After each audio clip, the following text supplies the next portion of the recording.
This morning I have a picture to show you.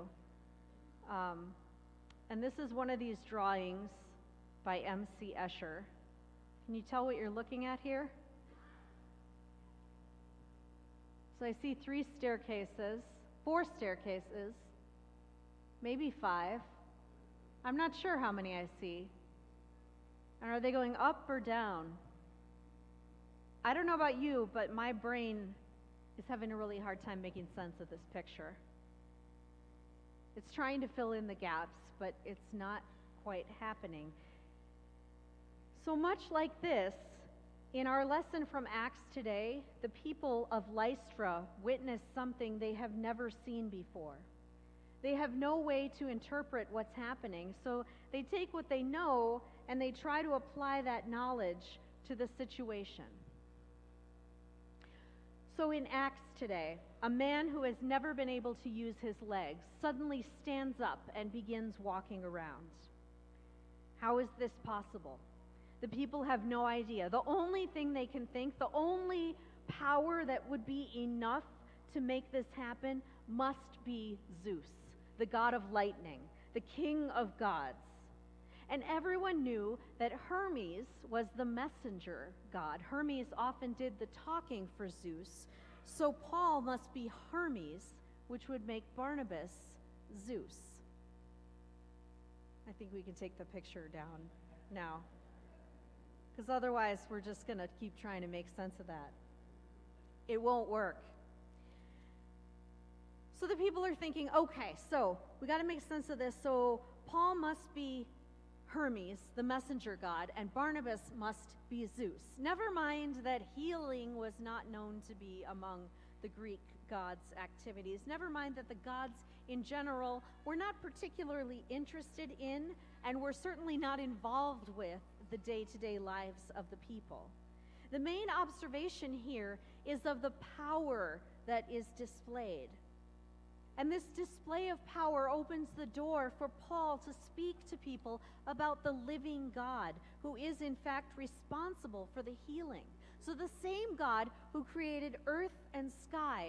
So in their worldview, in the Greek worldview, there were different gods for different activities. But Paul is blowing their mind because he says, hey, the same God who created earth and sky and everything in it, and who is intimately involved in and concerned for the lives that they live day to day, who not only created them, but sustains them.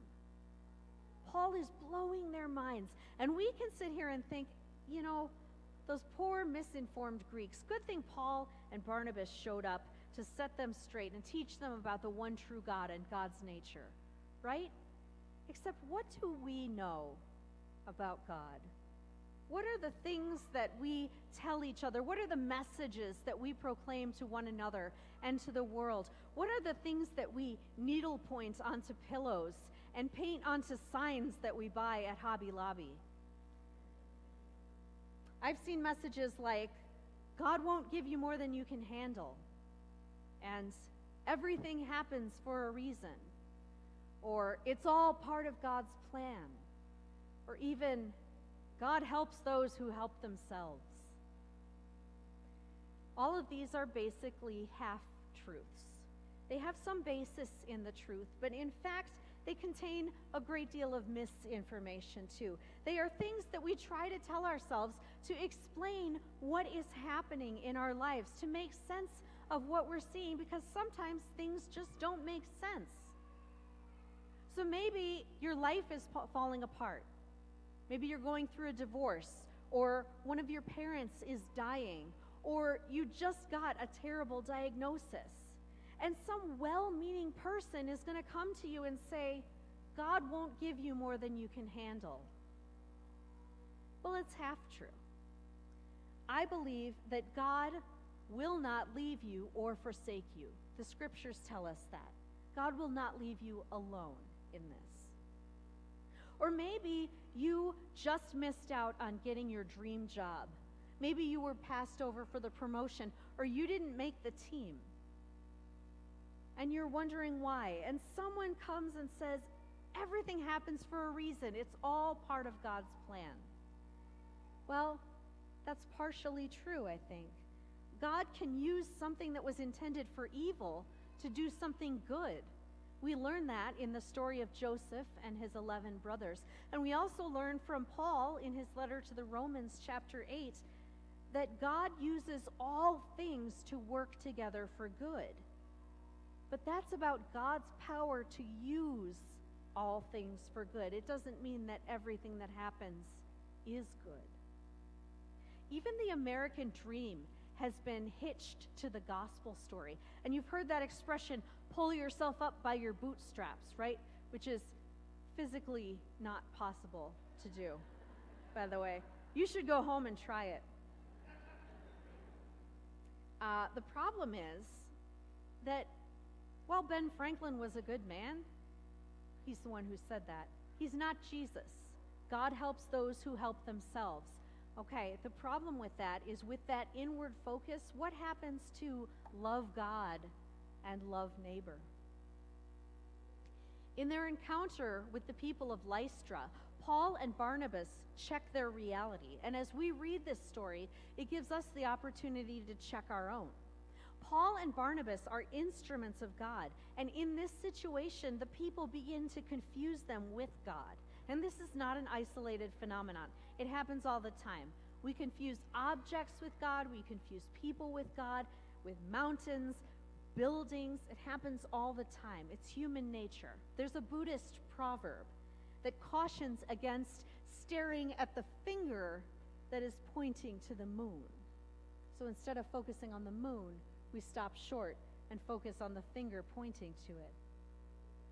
This happens a lot with pastors. Pastors are human beings.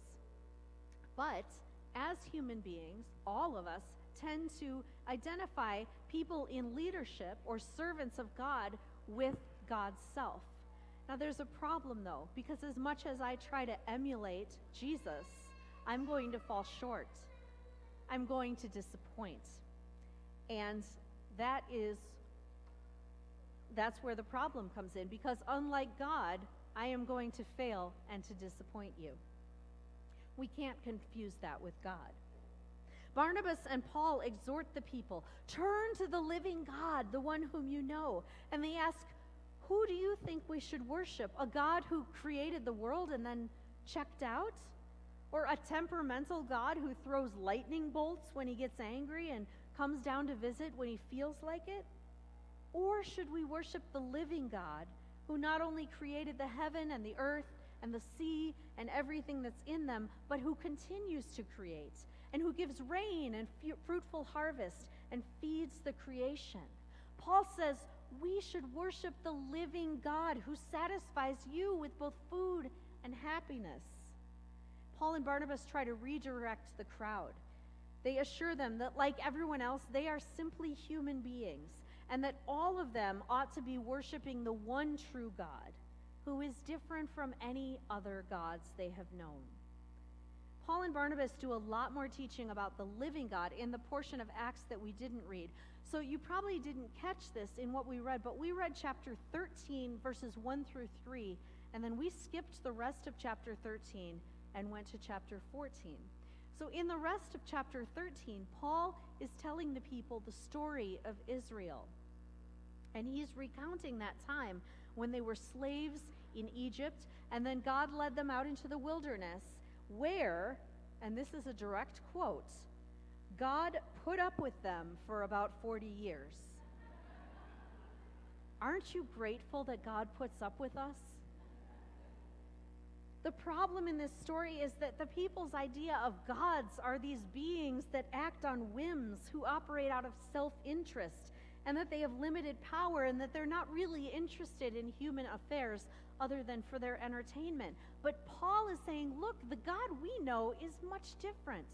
The God we know is the living God, the God of Abraham, Isaac, and Jacob. Don't worship us. Worship the one who sent us. Look at the moon, not the finger pointing to it. A fellow pastor commented this week that the title of this message could be Looking for Love in All the Wrong Places. We can be blinded by our expectations and our preconceived ideas, we can limit God to the places where we expect to find God, or maybe the places where we found God before. And we can miss out on what's right in front of us. For the disciples, they were learning a new way of living and experiencing God now that Jesus was no longer with them. And they were learning by teaching others, by proclaiming the good news in new ways and to new people. And we are called to do the same. Through baptism, the Holy Spirit gifts each of us with powers, some of us to heal, some of us to teach, and some to serve. And so the message today is, may we get out of our own way, and sometimes may we get out of God's way, so that those gifts can reach this community and this generation. Amen.